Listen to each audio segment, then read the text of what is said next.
What's up, boys and girls? Welcome to this new video. My name is Marek Kalus, but people know me as MK Stunts. And today I have finally time to show you electrical stunt bike, whole custom build. And I knew that it's not gonna be enough to just record some Instagram story because there is so much change that it's time to show you everything right now.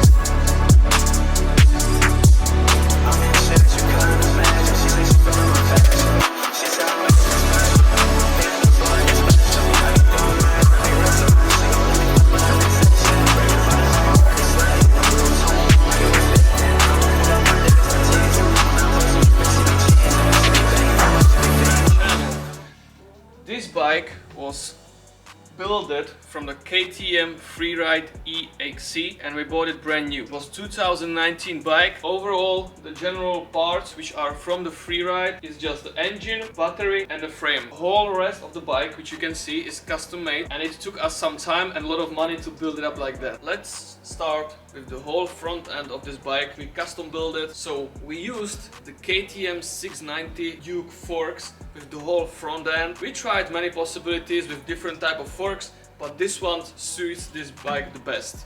So let's continue with the Supermoto wheels. We have tried to fit in there also many possibilities of Supermoto wheels, but this was the best choice what to choose because they are aluminum and our main goal of this build was to try to make this bike look as a big bike, as some naked bike, and my main bike was a Triumph Street Ripple, so I tried to make it as close as possible to that. So our Supermoto wheels are Italian brand, I don't really remember, I will write it there. We bought them, they weren't really cheap and we tried to fit in them, but we realized they are too wide and they cannot fit in this swing arm. So what we had to do, we take both wheels on a CNC machine and they make them smaller, the inside diameter. Now they fit perfect.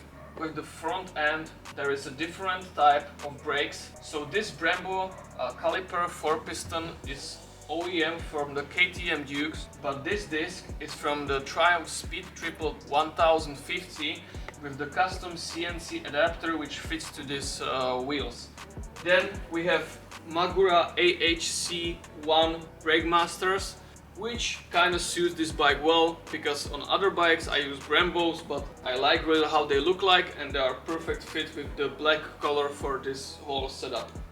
Carbon fender from the Aprilia RS 125. We could use the 690 fender from OEM from this fork, but I didn't like how it looks, so we choose this one. It looks more like a sport style because the KTM was kind of bigger over there and I didn't like that. Then we have this, I call it fake clutch, which I invented, and it's basically just a normal stunt clutch with a spring inside this 3D printed tube, and it makes just kind of that movement that it works as a clutch, but it do nothing. It just, you know, to cheat my brain because I'm used at the stunt riding to use clutch a lot, and I didn't know where to put my finger when I tried without that, so this was the main goal, to make this fake clutch to just cheat the brain. Alright, let's move on to other part, which is the middle part of the bike. As I said, this part is basically OEM KTM Freeride, but the big difference is over here. The big difference is the tank. We have custom built our tank, which is basically empty. There is nothing in there. You can basically touch. There is like just the metal. But the whole base of the tank is from Triumph Daytona 675, which I use on my main bike, and I'm used to it, you know, so I know where to jump and all this stuff because of this stunt lip. So we have built this, I call it shell for the tank, which looks like normal tank, but there is nothing.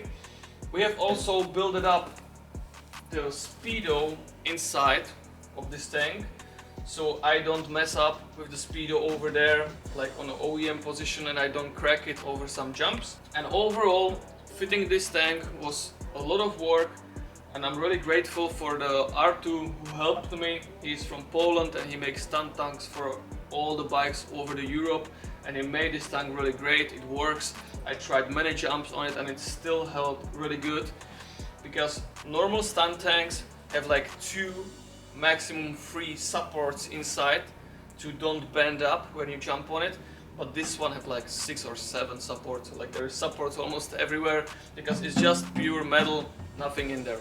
Let's continue on the back side, and there is all the magic for stunt riding happening. So our seat is also from Triumph, Street Triple, custom built a bit, and the whole subframe is just basically custom built welded subframe, which we did because of the seat. We first bought a seat, tried to fit how it will look like, and over that seat we built the subframe, which looks really good, I think. Also a lot of support to prevent any bending when you crash, and it works. It does the job. We actually ride this bike over half of the year and it works perfect. It's also after some crashes, so there are some bruises, but we had to test it out if it works or no. We used the stunt part called Subcage, which is also from Triumph. So we turned the bike on the other side to show you the most important part, which is used for stunt riding. It means the handbrake caliper bracket. This bracket is made from aluminum on a CNC machine, whole custom built with 2 4-piston calipers. It works with the 310mm disc. Okay, enough talking. I told you all the main things on this bike. We're gonna load this bike into the van and I'm gonna show you how it rides. Let's go.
So as you could see, it's possible to do stunts on an electrical bike. So if you want to see more content with electrical bike, let me know down there in the comments and let me know how you like this build. Alright, see you in the next video. Bye. Best thing is that you can speak to camera while you are riding. Handbrake caliper holders. Holder. And that means handbrake caliper holder. Holder. And that means handbrake caliper. Kurva, it's so hard to pronounce that. Try it. Handbrake caliper bracket. Bracket, okay.